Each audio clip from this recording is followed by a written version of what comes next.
in the den of iniquity. Vicinity no pretty, calamity fi hit we any moment. What's a pity? Tomorrow never certain. What dwells behind the curtain? The face of evil lurking with that shifty eyes averting. It's not a steady bubble that either pop or topple. Many will fall and stumble. Let the dozers gather rubble. From LA to Colorado, Guinea to Burkina Faso. Cannons could breach the towers and the troops will storm the castle. I say, run, run, come, make we get it. Because the peace that is bestowed upon the meek is overrated. So run, run, come, make we get it. Calling all your daughters and your sons, we come forget it. I say, run, run, come, make we get it. Because the peace that is bestowed upon the meek is overrated. Lord, run, run, come, make we get it. Calling all your daughters and your sons, we come forget it. With the rubble steady rising, and hearts are compromising. Convictions here are stifling, making evil appetizing. The fists are steady forming, and countenance is falling. Defenses are withdrawing, possibilities are falling. In these your circumstances, evil will make advances. Pick up your sword and lances, and be sure to take your stances. Victory is never promised, the battle is upon us. Gather the brave and honest, and the righteous in your corners. Hey, hey, hey, hello, hello, hello, ladies and gentlemen. Welcome to the long weekend, right? Welcome to the long weekend. And I actually only recently realized that it was going to be one of those weekends when I get to do some work in peace. Shout out to Dr. Thunder in the chat. He says a shout out to Blind Guy, his wife, their life. So shout out to Blind Guy, his wife, their life. Also in the chat. Shout out to Aaron B. Shout out to K Polymath, Chin Chin, and Stella Artois. Is that how you pronounce that, babe?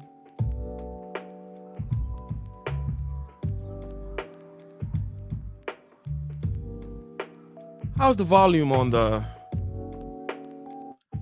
Hey, Dr. Thunder, how's the volume on the music I got in the background? And while you do me that favor, let me get back to the weekend. And today was a chill day because a lot of people took a day off. I'm in the construction industry. And one thing about the construction industry is we start early and we end early.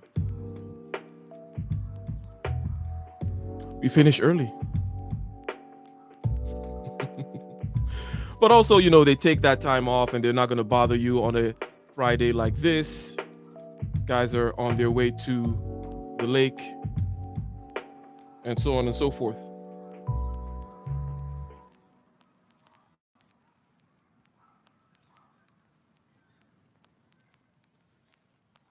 To enjoy their boats, which they bought with their hard and earned money, right? And some people are going to Martha's Vineyard or wherever it may be to enjoy perhaps an inheritance or two.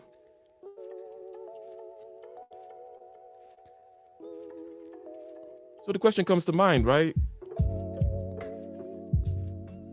Is it all pointless? Is it all baked in the pie? The question of generational wealth, generational curse. Is it the case, Mr. Polymath, the doctor? Is it really the case in the chat? Is it really the case?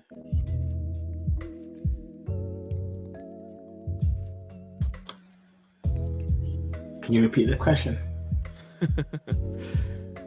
I haven't asked the question yet. Yeah, we're just chilling. We're just chilling out here on this Friday night. What I'm asking is it really the case that there are some families, some generations, some particular group of people that continue to repeat a particular kind of a pattern? We can look at the fact that, okay, well, if you have power, you're going to propagate it into the future. And if power means economic success, then it is the case that there's a fate to it if you get born into the right band of folk with the right power. However, right? Let's begin there and let's try to explain and unravel that situation which I just described. Yeah, I mean, the first step to actually solving any problem is first identifying that there is a problem. So in this case, yeah, I think that depending on the family that you're born in, there's going to be certain habitual practices that are instilled in you since childhood that's basically going to be determining or hindering your success in the future. So yeah, these generational curses that kind of prevent you. A lot of African families, also parts of South Asian families, believe in things such as generational curses, right?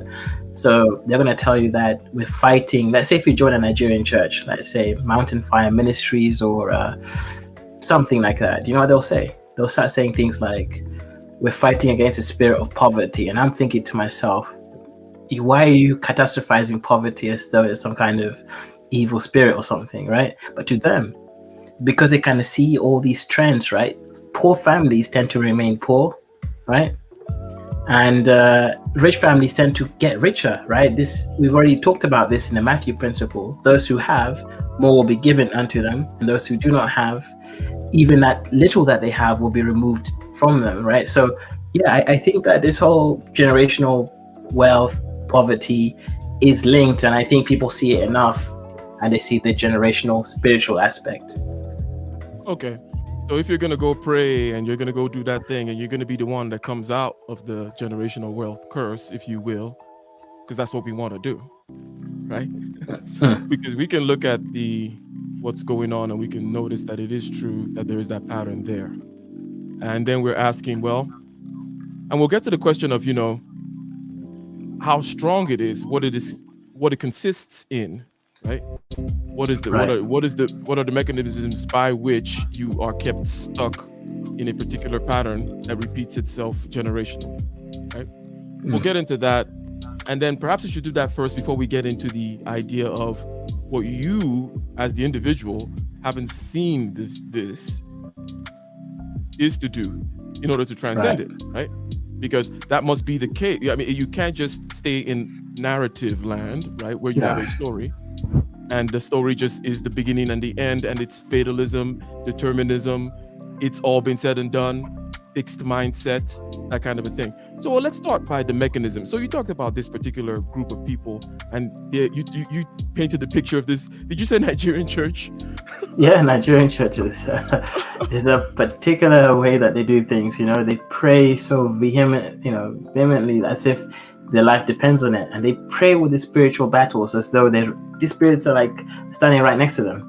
Like if they don't pray against them, that spirit's gonna come and do some evil spirit stuff on them. Yeah. So how does this pattern happen? Okay, this family that is praying to get broken out of that stuff, what have they been experiencing? What is going on with their uncles and their aunts? What went on with their father? How come they don't have the land, the means, the power? Yeah. And how does this repeat itself? So give us some insight into how this thing works, right? Yeah, so what usually happens is first they fumble the bag. Across somewhere in their generation, they keep fumbling the bag. So let's give an example, right? Let's give an African American family as an example, although it's the same everywhere. They have some land, right? This land it's worth a lot of money. Now they get some offer for that land, but another family decides, no, we shouldn't sell this land because land is one of those things that appreciate across time.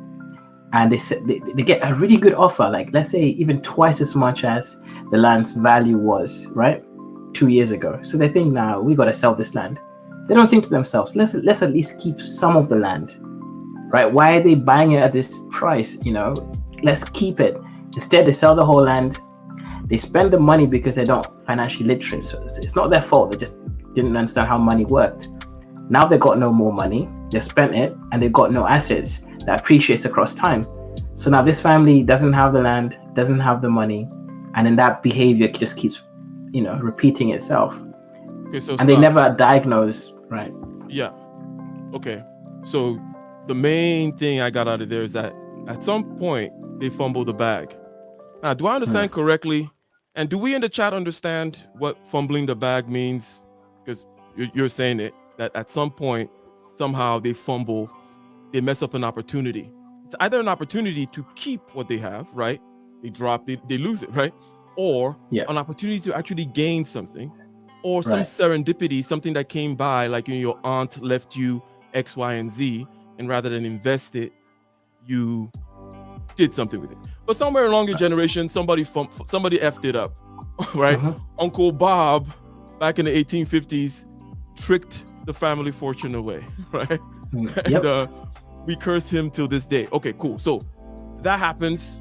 But then, how about Uncle Bob's kids and so on and so forth? How come everybody keeps, not being able to come across, or is coming across the bag so rare in their living circumstances, amongst their cohort of people in their socioeconomic class, let's say, that once you fumble the bag once, you're not going to get the opportunity again? What's going on? There's a couple of things going on. So one of the things is reverence. So to admit that basically that Uncle Bob, or whichever uncle it was, actually did the wrong thing by fumbling the bag, that's as if you are now disrespecting his memories, right? Especially if he was a good man, right? So let's say you have this uncle or auntie or grandfather who is a generally good person. If you now start to sort of air out his mistakes in the family conversations, and you admit that he failed in this one area, it's as though you're slighting on his name. So they don't want to even acknowledge that what he did was wrong. And because they now can't acknowledge it, there's no way they can fix that problem, because they're just skirting around it as though, well, that's how this thing begins. They don't want to acknowledge Uncle Bob messed up. Well, let's say they acknowledge Uncle Bob messed up. Let's say it's been a couple of generations, right? Because I think there's some people who are going to be pissed off, right? Because okay, Uncle Bob messed up due to ineptitude of some kind. Is ineptitude bred into this family? Let's take a stop here then, right? Because what I'm saying is this: I'm sure there are going to be some angry people whom are more capable, or whom think they're more capable than Uncle Bob, and they're like, well, Uncle Bob fumbled the bag, or I don't make this kind of mistake. I'm gonna take this as a learning lesson or something like that. But something just came to mind, perhaps funny, but maybe we need to address it. Is there a genetic, like, let's say you have some hillbillies and they have a reputation for inbreeding, for example, right? Is it the case that it's Uncle Bob and Billy Joe over there and everybody else, they don't really stand that there's incompetence being bred in here? Are you willing to go that far? Okay, so I don't want to take that exact example too seriously, but yeah, so genetics matter, right? So your patterns and personalities do matter, right? Incompetence, yes, obviously if the person's let's say inbred, that's going to obviously breed incompetence, but let's just assume they're normal people. What's going to be bred down is the personalities, right? So Uncle Bob's personalities, lack of willingness to take responsibility, because the guy who basically can hold Uncle Bob responsible, even though they love Uncle Bob, that person's going to leave the family. They're going to leave the town, probably go to the city, marry into a completely different type of people. They're going to be ostracized because they're always so straightforward about Uncle Bob's failures, right? And they're going to be ostracized by the family. But they're going to go out there and they're going to succeed. It's the ones who remain behind and sort of, they know Uncle Bob messed up, but they won't just talk about exactly what went wrong. They just know, oh, something went wrong. The personalities don't want to allow them to actually start to demarcate, break down specifics about what went off. So it's a personality that gets bred across time, genetically. Mm-hmm. Also, so there are two things. You just mentioned this personality thing last, right? I say, are they inbreeding, this particular kind of incompetence? And you say, okay, personality may be getting bred in there. However, perhaps more importantly, anyone that is able to rise above leaves, but the spirit is still there with the rest of the family, right? In other words, yes, right. Anyone whom is able to, and okay, that's a good point, I think, right? The idea is Uncle Bob messed up, okay? Some people are like, we don't really talk about Uncle Bob messing up, or, maybe we're not so capable of, maybe we don't really understand what happened, or how somebody in the family messed things up with some land, as to use your example. But the ones who may even realize it and then want to say something about it they're ostracized. They're not keeping it real, or they're not down for the cause, or whatever it may be, right? They get kicked out, or they voluntarily leave, right? Yeah. They're like, you know what? F this, I'm leaving Mississippi. Okay, shout out to MOT. He's like, as soon as he graduated high school, he left the podium, right, after graduating, and he went straight to the military, the bus that afternoon, right? He had to be recruited, signed up and everything. So those people are going to leave, and also the ones who have principles, let's say, will be ostracized. So the spirit is now festering in this kind of location and cohort of people, okay? Well, if you don't mind continuing the story as to perhaps what more is going on there and what one can do to get out. If you want to be that guy that gets yourself out, right? Let's say, I don't know, maybe you're 14 years old right now. Maybe you're 40 years old and you're still stuck there, right? Whatever it may be, because as long as when there is life, there's hope, as they say.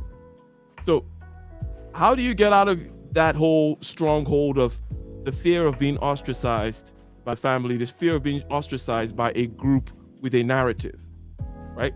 So maybe we'll frame it that way.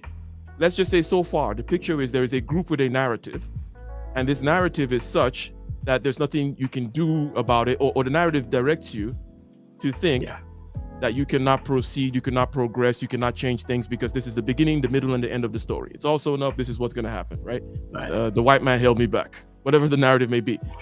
Now, you not being afraid of being ostracized by a group with a narrative. What do you have to say about that? Okay, so I think one thing that I tend not to want to do is not to gaslight people, right? So the first thing is we have to admit that there is a real threat out there, that if you choose to do things separate from the family, you will be ostracized. There is a direct and real consequence on you. It could be a lack of love, respect, response to you, and favor. These are real things that people value. So the first thing is admitting, actually, yes, if I choose this road, there is an actual threat that will result in me being attacked in all these various ways I've just explained. So that's the first step. Understand that, there is consequences to your actions. Understand that there are consequences to your actions. Is that supposed to give you a positive? Is that supposed to give you kind of like a boost, like, or is that a warning? Now, there's a reason I'm asking it. Right. Is it more of a, hey, bad consequences, or is it more of a, you know what? Both. Here's the narrative they say, but if I actually do this, I could move this particular object out of the way, right? Both, right? You need to know that, let's say, for example, you're in a close-knit family environment. And let's actually talk about black tax, right? Black tax is the idea that usually, black people, it tends to be Filipinos as well and other minorities, when they finally leave their home, usually, let's say they grow up in a poor background, they finally have that corporate job, they're finally making $80,000 a year. Now they got people behind them who need to support them, especially their parents, right? And aunties, uncles, cousins.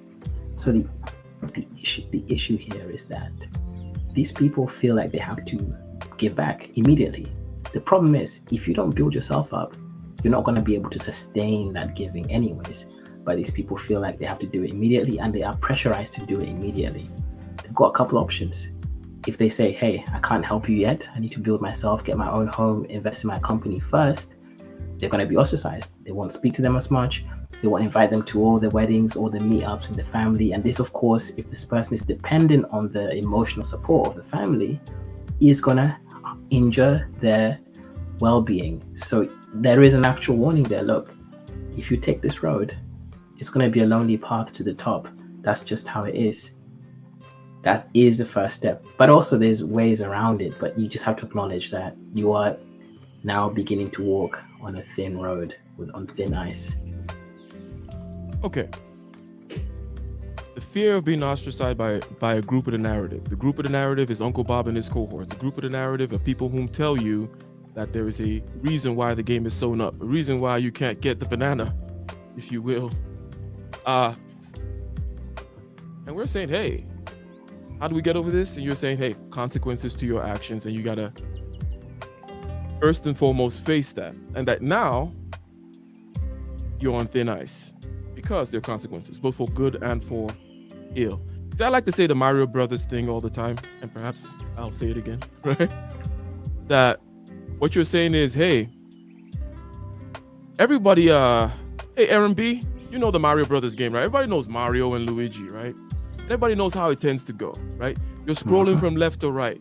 You're running across the screen from left to right. You got turtles, you got these fireball things, right? You got these piranha plants that come out of pipes. You got these flying things, whatever it may be, right? So the story, the narrative that's out there says, hey, there's all these dangers out there. There's turtles, there's fires, there's this, there's that. But Mario says, okay, but I can still jump. I can duck. I can swim. I can get a star. Star is my euphemism for good luck, right? So you get that star, and maybe you just run through a few things, and you're like, "Whoa, how did that happen? How was I able to land that meeting and that meeting and that meeting? It seems like I got a streak of good luck, right? Streaking like a star, even." So the idea is that it's not that there are no turtles, there's no fireball, there's no piranha plant, right? It's that you can still jump, sidestep, swim, maybe get fireballs yourself, right? You know, become a high value man. Get a star, do all those other kinds of things. High value man, you become a high value target. So there's also that too to consider. Exactly, and the levels get harder as you go, as you get stronger, and so on and so forth. And there's another kind of but before I kill the whole thing with too many analogies here, the work that it takes when you're an ant to go over a toothpick, right, is the same work that it takes when you're grown up as a human being to jump over a fence. In other words, when you see people jumping over fences, when you see people jumping over mountains, when you see people moving big things out there in the world, like, oh my God, how is he doing that? How did he close that $200,000 deal? How did he do this and that? It's the same effort, same keyboard, same slow typing, same emails, same kind of talking, right? The difference is the building, the growth and the building up, right? You train to get over that toothpick when you're an ant, and then you train to get over that chair when you're a little kid, and then you train to get over the fence, and then when you become a giant, now you're just stepping over mountains, but it's the same effort, right? It's not like things get exponentially crazy. I mean, is that correct or no? Yeah, I mean, there is obviously the context of I would say grit and consistency, though. Before I go, you know, the grit and consistency is the part that is the toughness that, you know, to go through the time. But it's not like all of a sudden you're gonna need 36 hours in a day rather than 24 hours in a day. No, you can still get it. You can get things done. Anyways, go ahead. Yeah. So what you're explaining here is basically what I call winning momentum. If you're someone who has been dealing with several wins, and you can sort of go back and clearly say, okay, I won this at this event, at this time and this place, this is when I overcame this challenge, right? What happens is it starts to build a model in your mind, like, okay, you know what? I can overcome challenges of this sort.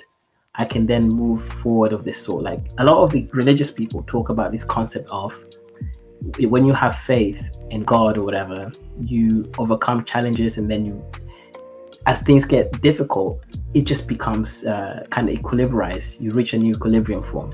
So the point here is that no, it doesn't get harder because you are a different person at that point. You still have the same time. The difference is you're able to use that time to make effective judgments that will then lead to the next step. You're sidestepping that Mario game in the boss in a way that allows you to keep moving forward. That's the only difference, just compounded interest of different wins together at once. Exactly. So that is the meaning of the equal effort thing, is the sense that as you scale up, remember I said when you're an ant, the toothpick, it's about, you know, as high as you. So you take that effort to jump over. But an ant cannot go over. An ant does not even see the fence. The fence is too big. But when you grow up, as I said, then you can jump the fence the same way with the same effort. Again, something just as tall as you, right? The point is you're growing. By the time you're jumping mountains, you're just as big as a mountain. Why? And hey, exponential growth if in you terms of your sweat equity that you put in. The sweat equity that you put in to start your dry cleaning business 20 years ago is what's now having you soar exponentially up there easily, right? yeah. And if you can't jump that high, what you do is you find someone else who can, and then you support them. See, if you're not the smartest person in being able to think, especially fast, or you're not the most skillful person, what you can be happening in that case is you could be the manager, you could be the project executive, etc. That's what these people are. They just bring ideas and concepts together, and guess what? They actually make more money than the people with the actual technical skills. So there's always something for everyone to do. It's just you have to open your mind to receive and be able to sort of manipulate your environment. And if you can do that, the world is literally your oyster at that point. And then you can start to overcome and undo these generational curses. If I give my family as an example, right? My grandfather, he was actually an orphan from one of my parents' side. He was out there being a houseboy, basically, technically a slave in some instances. What did he do that's different from his siblings is that he worked hard, got himself educated, and once he did that, guess what? He focused on making sure his kids, all his 7 kids, to be educated to a level. Now his siblings didn't do the same thing. His other siblings' families, they are stuck in that generational poverty, right? He's tried to help them, my family's tried to help them, but they just won't be able to pick themselves up. They're just stuck there. The same narratives of, we were orphans, etc., still rings in their mentality. And someone else you might call insensitive will say, well, what about him? He's also an orphan, but why did he make it?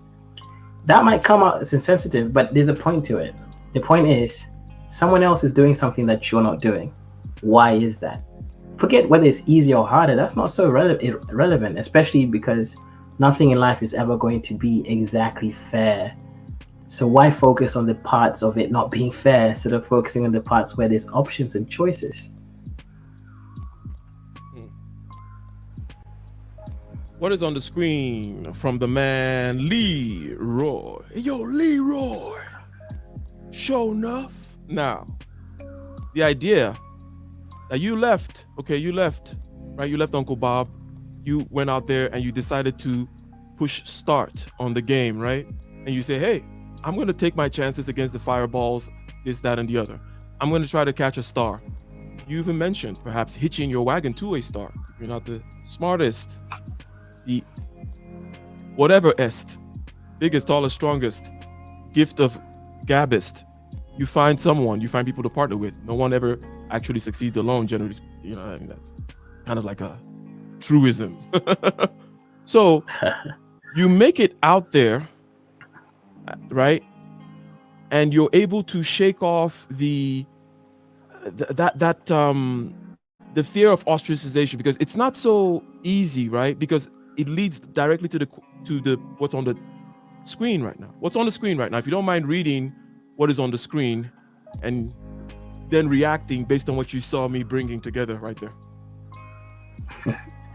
When blacks get wealthy, they find themselves alone, surrounded by people who don't look like them. Well, yeah, there's a truth in this. At least it's an emergent property. What that means is, yes, if you don't do anything about that, that's going to be your reality. Because to find people who you can jam with, whether it's race, color, creed, or other fantasies that you like anime or nerd culture, whatever it is, you have to make a very conscious effort to try find these people. So yeah, immediately, Black people who are wealthy are obviously not going to be that many people, especially in America or the UK, somewhere like that. The thing here, though, is are you going to find these people? Because they do exist, right? The simple fact is they do exist. And you do need a people around you who have a similar mindset. You're not going to go and become successful with your family members, your aunts, your parents, your brothers, your sisters, the kids you grew up with. These are not going to be on the same mindset as you. They just won't. You need to figure out your new crew so that you can encourage each other and also give each other support. Because imagine you just made 100K in 2 months, right? No one else makes that much. You try to tell them that story of how you did it. They won't appreciate what you did. In fact, they will even feel envious as though you're gloating, right? Because that's just a feeling, it's a response. You don't want that. You want people who are going to be like, yo, that's kind of dope. How did you get there? And then that's going to challenge you, or, kind of encourage you to keep moving forward. It's a path that's lonely. So best not to walk it by yourself. Find the right people who can actually push you. Find the right people who can push you. You mentioned a very important characteristic of these people, which is the fact that they're not going to, in other words, they've built calluses or whatever it may be to hearing about success. They're not going to hate on success, right? They might be competitive. As a matter of fact, they're all competitive, right? These kinds of people, right? But they're not going to feel bad about the fact that you're succeeding. If you tell them, hey, I just made I closed that $200,000 deal in 4 months, or 100,000, whatever it may be, you're like, damn, okay, cool. Well, that's sweet. Right. And then you'll have some piece of insight for them, or they may ask you like XYZ, and you're like, you know what? It was because I did this job 3 years ago with this blah, blah, blah. And now he's the project manager at this new company. When this job came up, he remembered me. Boom, I got the call. And they're like, wow, sweet. So that kind of a situation, you want to find those people so it's not so lonely. But then here's the other thing. Don't be throwing shade at the people who you have to protect from your success. Right. It's almost like success has these sharp elbows. And if you tell people, hey, I just made 100,000 in 2 months, some people are a little crushed by that. And you want to protect them from that, and also not be hitting them over the head saying they're haters or they're losers, right? No, what do you have to say about that? Yeah, you don't need to call them haters or losers. Just understand that they're in a different path from you. Are they not as successful as you? Of course they're not. However, that's not so relevant, because you don't need to basically take everyone on the same journey at the same time as you. They're your family for a reason, right? They're your friends or close best friends, childhood friends, because they're there, that they give you a certain energy that you can't get from other people, certain shared experiences that develop that bond. That's what they're there for. But don't conflate that and then start to judge them on a journey that you happen to have accidentally gotten into. Don't judge them. Just say, hey, that's where you are. I'll meet you there and we'll chill there. But I've got this other space over here that I need other people to kind of help inspire me in a different way that you can't do. And obviously, you can't keep too many of these other friends behind, right? Because that's the other issue. You can't bring everyone with you.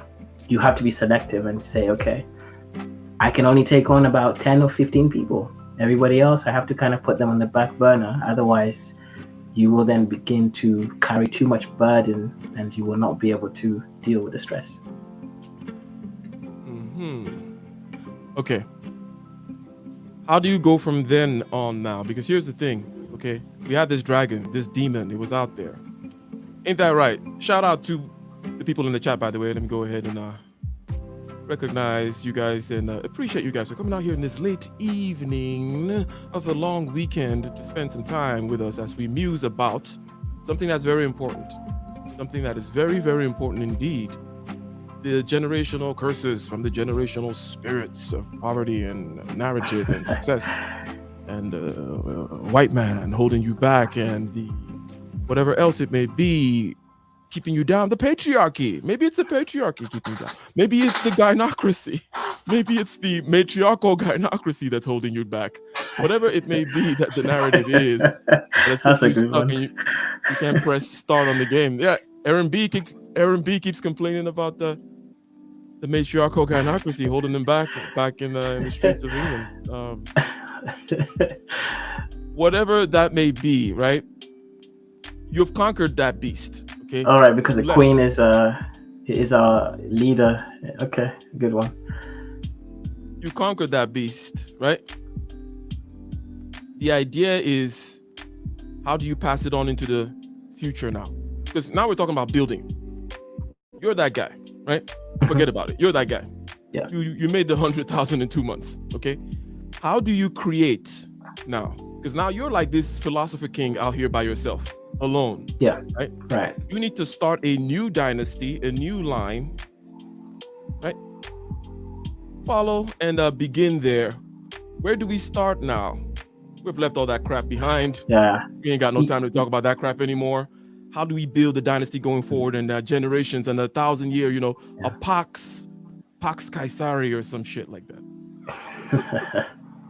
Yeah, see, at this point, you need to now find someone else who is, especially if it's a woman, right? Let's say you're a man, and if you're a woman, find a man, right? Find the person that's going to actually be complementary to the mental state that you're in at this point.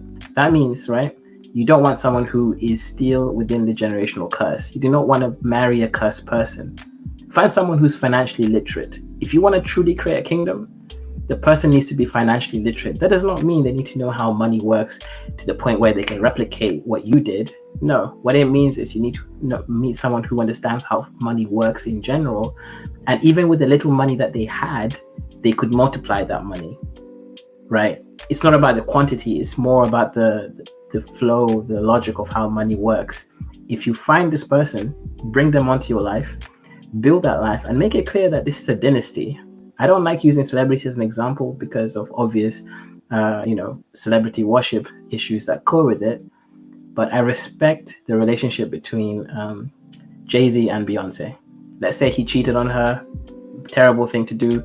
But I respect the fact that she understood that this is a dynasty, right? They're both now, billionaires in that family. She knows that, okay, I don't have to even necessarily be doing things with this man, but we've got a business here that's our children are going to inherit. They're recreating their timelines, right? Jay-Z did not come from a rich background. He overcame that generational poverty coming out there from where he did and where he started. Hold on, sir. After the billions comes the woman, says before the billions, right? Says the woman comes after the billions. I just wanted to mention that it's a key point. But I also want to mention, and perhaps let's settle down on this point about that financial literacy which you talked about, right? Because some people are like, well, there's this argument that is out there. Okay, let me say something about this for a second. There's this kind of back and forth talk, shout out to Bijou Noir, about people deliberately misunderstanding each other regarding what a woman brings to the table. People deliberately misunderstanding each other about what men say they want. People deliberately misunderstanding each other regarding the priorities of wants and needs, right? Right. People don't want one thing. They typically want at least two or three. Let's say it's men and it's a shorter list, right? At least there's two or three things. But there's an order, and also depending on the thing that you're going after. Before I go too deep into that particular thing, I just want to say that that's the tent we're in. What I'm talking about now, this particular thing is a financial literacy. Because some people are like, well, should I go marry an accountant then? Are you saying that or if you're like before the billions, after you make the billions and then you bring in the queen, does she have to be an accountant? I think, is Gina an accountant? Do I have to bring in an accountant? And it's like, no. It's when you say knowledge of money is an activity. It's not really the tool. That's what we're talking about, right? We're not talking about dollars and cents and keeping ledgers and how to use QuickBooks. We're talking about someone whom is immersed in market activity. What I mean is someone who understands the value of things, the value of exchange, the value of keeping a storehouse. Yeah. What is the Bible verse about the woman, the virtuous woman, right? Right. She was involved in economic activity, right? That's what I mean. So, yeah, actually, what you said there is perfect, right? So, I don't want to become too woo here, but we'll bring in pseudo woo here. Males are biologically created to. Women, on the other hand, are biologically created to be receivers. A woman receives, a seed from a man, and she cultivates that seed and creates life from it, especially if her womb is fertile. This kind of goes across in general in how humans interact with each other. The man goes out there, brings a little bit more economic value, and then she takes it and then she transforms it.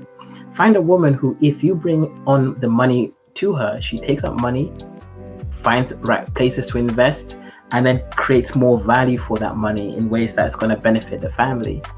You don't want the woman who's just going to take it and be a sinking black hole where the money disappears. Again, I'm using money as an example, but it could be value in other forms. Someone who adds value to the product that you create. That's the person you want to actually bring to your life. And if you're a woman, you want a man who can actually bring the raw minerals to you. So let's look at that thing more closely, okay? Because this thing is very important, because people need specific images and then they need specific parameters to look for. So we've painted the image. We say, hey, not necessarily an accountant, right? Even though, shout out to Gina, Bijou in the house, accountants are very useful too. But what I'm saying is, the image is this person of someone who understands the marketplace, go reads Proverbs 31. She does these things, right? She gets the plotted land, she cultivates this, she uses this, she keeps that, all those kinds of things. However, somebody may then ask, how do I recognize this person on paper? You get what I'm saying? Right.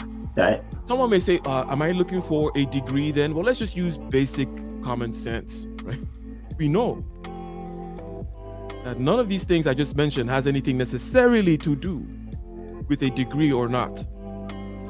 And what I just said has nothing to do with you getting somebody with a degree or not either, right? No. Because I gotta mention it again, right?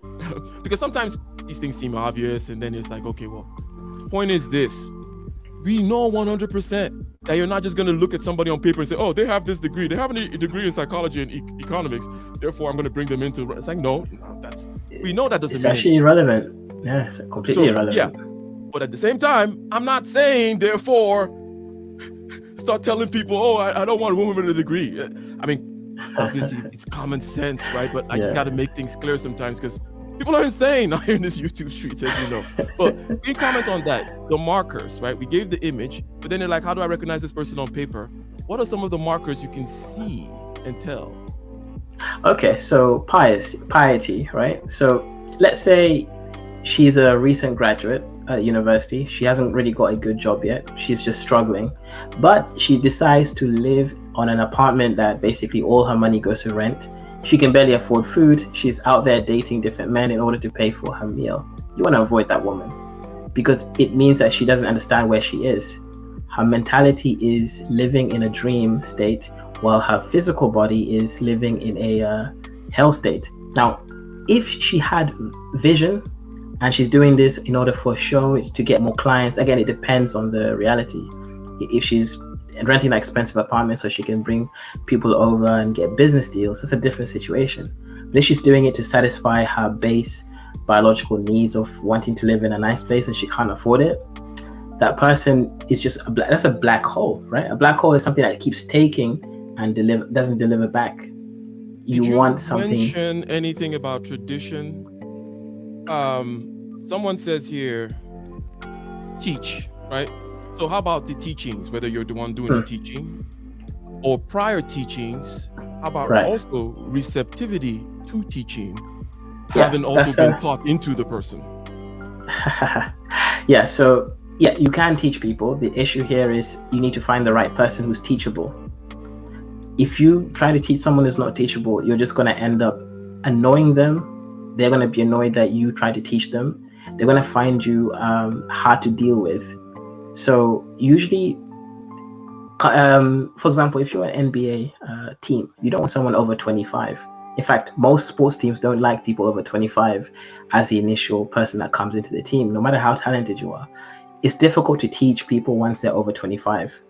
So if maybe they're 20, 21, 22, it's easier to teach them. Again, I'm generalizing here because individuals do obviously matter.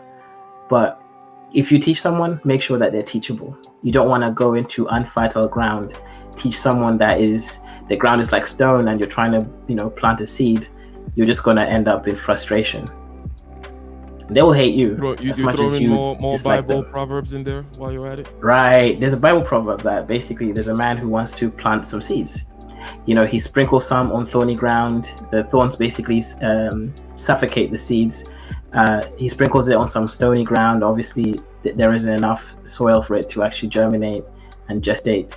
And then finally, he throws it in some fertile, nice ground where there isn't things that's going to come around and suffocate that plant, and it develops healthy. So if you're going to teach someone, make sure that they're teachable. Teachable person is very important. Get into the reality of that fertile or infertile ground. Some people may come in there and tell you, hey, you're in Babylon, okay? You're out here in the United States, you're out here in the West. This ground is not fertile ground, right? No, it's not. And what they're getting at more is more concrete things, more controversial things, such as tradition, religion, culture, right? Or maybe some narrative that they also have about how things are going to turn out eventually, right? Some kind of apocalyptic narrative, if you will, of where things are going. In other words, people may say, hey, good and well for you to say these markers that are rather subtle, but how about give me something that I can look at and say, is there a culture, a tradition, a thing, a marker? Do I go out there to the church on the left, or the mosque on the top, or the this on the whatever, or the college, where, right? Okay. Is it in South America, this, that, and where? Right. See, if you're looking for an individual person to teach, you can find them anywhere, right? Obviously, you get to know a person, you go through experiences, you try to teach them other things that are less kind of consequential and see their response to those things. However, especially if it's inconsequential, right? If you try to teach someone something that doesn't have much of a consequence in the world and they still take hold to it, that means you can teach them something that has consequence, right? Now, however, you might not want to do that because you don't have time or the effort. You might want to look for fertile ground. You might want to look in more less developed cultures because they tend to have more of a sound, fertile ground. Nigeria, for example, right? If you go to Nigeria, there's some tribe like the Igbo tribe. Igbo tribes don't tend to be so educated, but they're very good at making money and being able to kind of move forward in that life. For example, you might want to go and find an Igbo wife, for example. Or you might want to find an Igbo man if you want a man who's going to sort of because sometimes, well, because of political correctness, generally speaking, is what keeps us generally from going in there and saying things about groups, right? And saying things that are, shall we say, adjacent to groups such as culture, borders, language, culture, traditions, this, that, and the other, patterns. However, we started from a group, which was a family, right? And we talk about this family, right, that had the spirit that you did not want. We escaped from that family, did we not? Can I get a one in the chat if we remember how Uncle Bob ruined things and how we decided that we're not going to be with the Uncle Bob and we are going to risk getting ostracized by a group with a narrative? That group was the family. We escaped. We did the Super Mario Brothers thing. We went out there and we faced the Bowser and this, that, and the other. We came out. Okay, now we're trying to build a dynasty. And we say, where do we find someone? Do we go back to that family? Do we act like we don't recognize where that family tends to come out of, the breeding ground, if you will, the set of circumstances, if you will, from which that, why would you go back there is really the point, is it not, sir?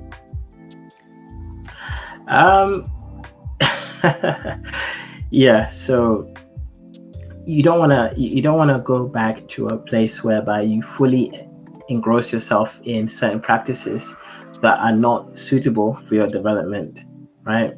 If you go back and your family's in South Carolina and everybody's just sort of there, have unhealthy eating habits, they have unhealthy work practices where they don't work that much, let's say in this case, and they don't save, they basically live off month to month as opposed to having like 6 months in advance, etc. You don't want to go back in that environment, right? People are to some extent definitely preoccupied by what the environment tells them to. You want to interact with them loosely, take what you can from there, and then leave that cave, or rather leave that home and go back to your own cave. You can love people from a distance. You don't have to be there the whole time. You can enjoy the moments that you have with them, but you have to understand that growth comes with consequence, and the consequence is separation in this case. Simple example here is developmentally, right? Let's say you're let's say you're a Native American brother. You want to maintain your cultural practices. There's no way you're going to maintain your cultural practices and at the same time be as successful economically as someone who involves himself in Babylon culture. It's just not possible logically for that to be the case across time. And if you take multiple different peoples and compare them, it's just never going to happen. Something you said earlier was that you looked at development, right?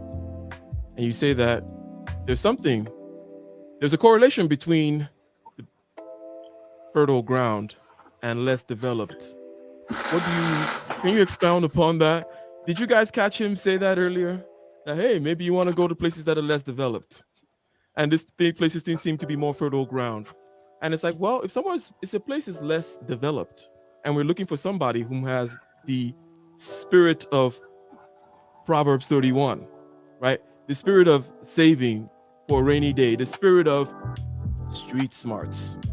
Isn't that what we're saying? That basically, and let me ask, ladies and gentlemen, if you do not mind, I crave your indulgence for another one in the chat. If you get what we're saying here, basically the spirit of street smarts is going to be more alive in a place that is less developed, a place where you got to keep your nose to the grindstone and your ear to the ground and watch things and be careful, a place where things perhaps are more competitive and perhaps more dangerous, more consequential, if you will, right? And their eyes are more, well, go ahead. Am I off? Yeah. No, what you're saying is correct, exactly. So if a place is less developed, what that's going to mean is that the place is surrounded with people who understand nature itself. If you come from America, you face racism, you face other kinds of ills and circumstances. But what you don't face is abject poverty to a point whereby you don't know if you're going to eat next month or not. Even if you're in the streets, you can actually eat, right? There are enough, it might be indignifying how you have to find the food, right? So-called beg for it, or ask the government to help, but you can eat. There's no one who has to starve, right? No other word, has to starve. When you come from an environment where you've seen people literally starve and they have no other, fertile options to not starve, you realize that life is chaotic.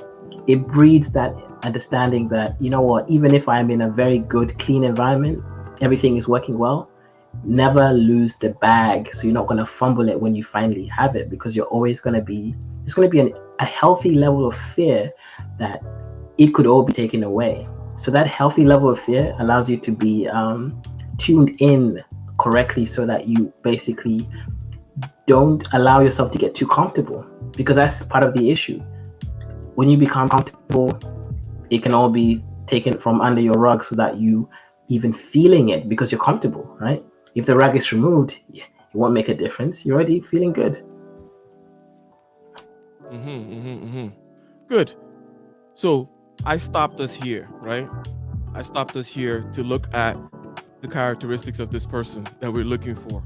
And then we looked at it from the individual basis. You say, hey, you can find somebody teachable, right?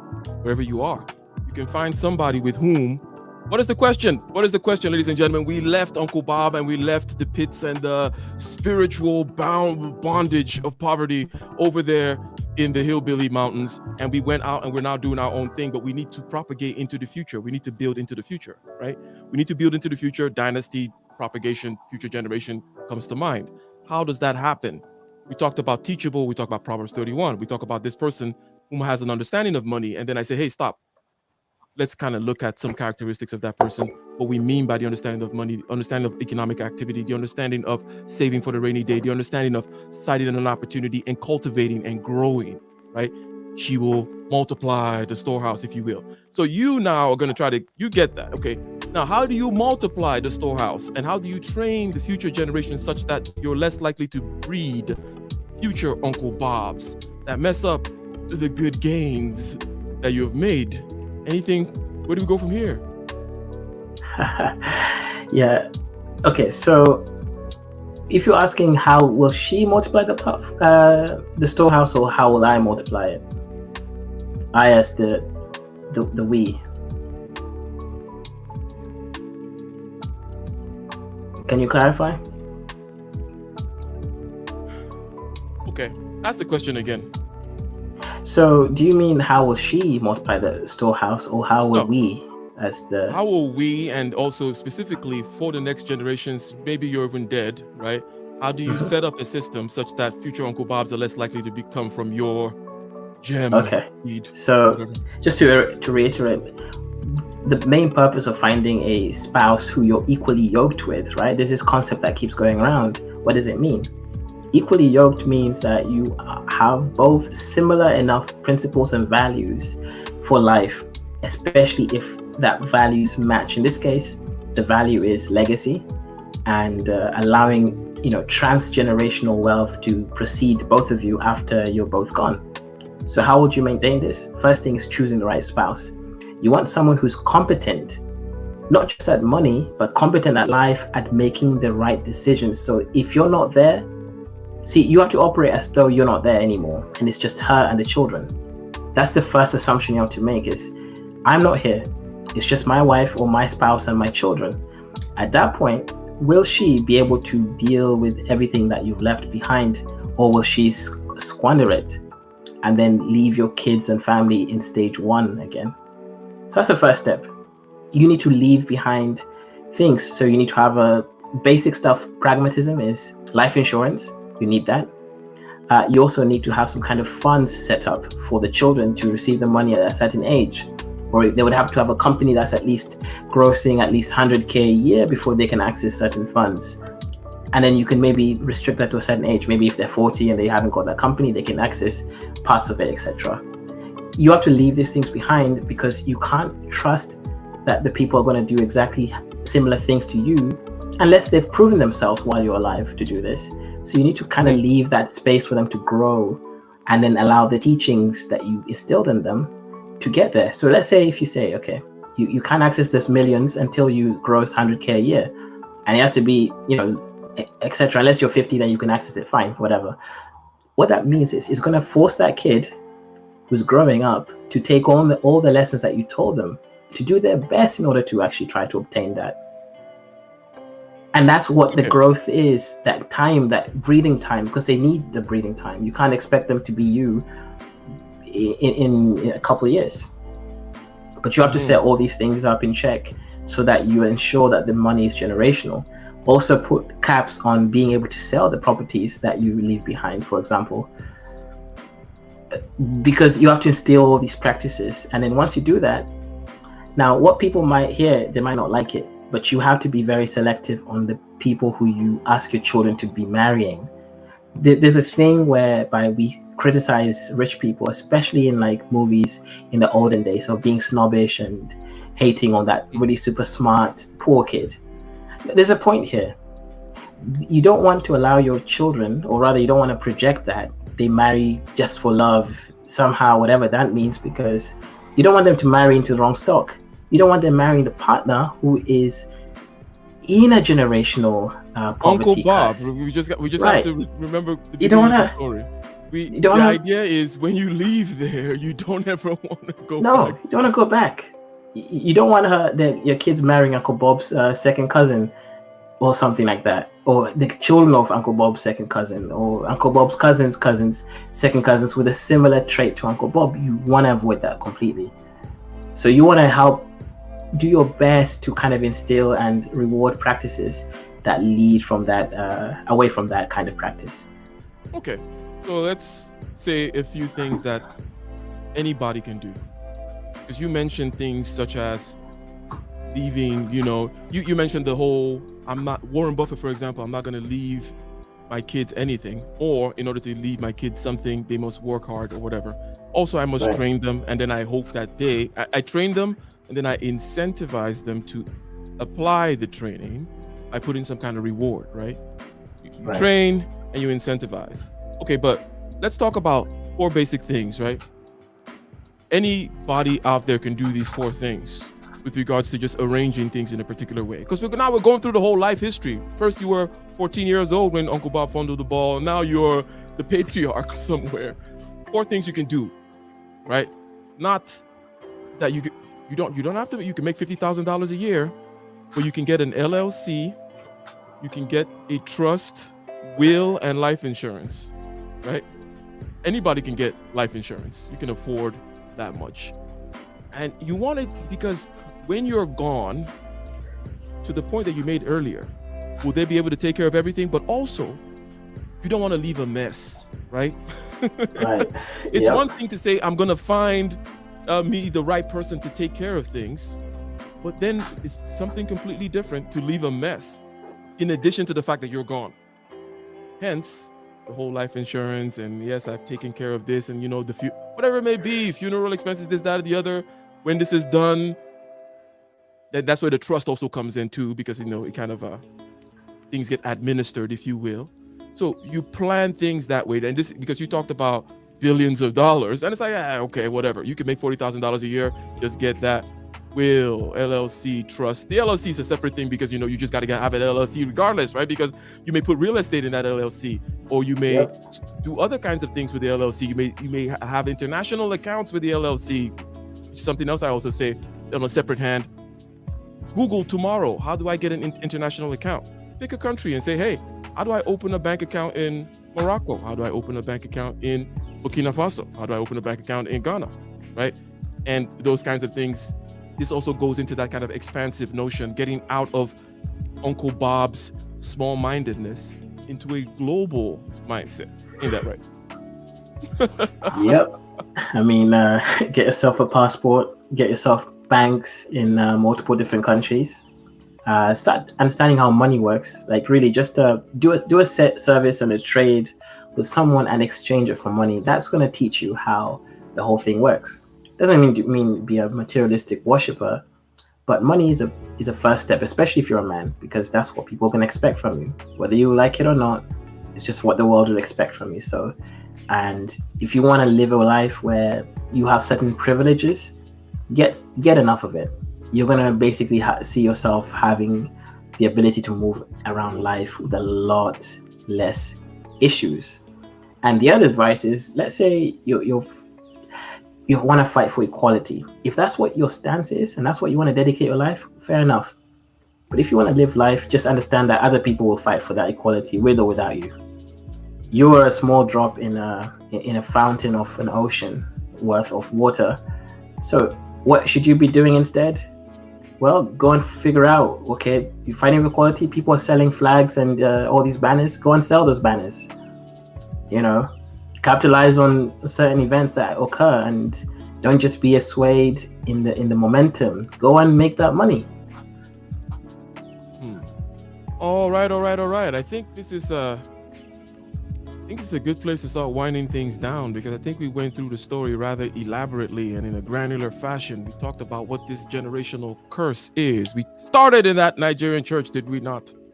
People are praying against the spirit of generational poverty, spirit of poverty, and this and that and the other. And we say, well, what does the spirit consist in?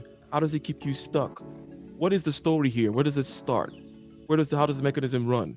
We looked at a particular, shall we say, narrative, an arc, a story arc with somebody fumbling the bag, needing to be an integral part. Like somebody has to have missed an opportunity, somebody has to have lost the bag also. And that when you see that kind of thing happening, you need to be able to identify it, okay, and separate yourself from those whom excuse it, right? And develop the callous such that you can overcome ostracization from a group with a narrative being that group, your family, the family that says, hey, the white man is going to hold you back, or hey, the black man is going to hold you back, the witches are going to hold you back, right? The witches in your village are going to hold you back, whatever it may be, whatever the narrative is, right? Come out of there, push start on the video game, try the levels out, improve, grow, right? And then build by finding the right types of people. And when it comes to finding the right types of people, one simple rule: don't go back to Uncle Bob and his cohort. You've learned what that group is like, that situation is like. Nope. Not even that beautiful sister in that town who has a similar mindset to everybody else. Avoid them. Like a plague, like a pandemic, right? Like the Spanish flu. Not this one. Like the Spanish flu. Yes. So basic, simple principle out there, ladies and gentlemen. So, just stopping by with this very simple, very, shall we say, relaxed conversation on the long weekend for those whom are in Northern America, at least. Right? And I think that with that, unless you have any further thoughts, we're going to close this out. How's everyone doing in the chat? You guys behaving yourselves? You guys getting all wild and crazy? It's a little late at night. It's a holiday weekend. People are feeling the Halloween spirit or something. I think People are they're losing their minds in there. They're probably filled with other types of spirits out there, like whiskey, Other or types of bourbon. spirits, liqueurs, and what have you. Shout out to Bijou Noir again. She said great discussion. Yes, indeed. And we shall continue as usual with the conversation on being better and doing better. And as usual, thank you for joining.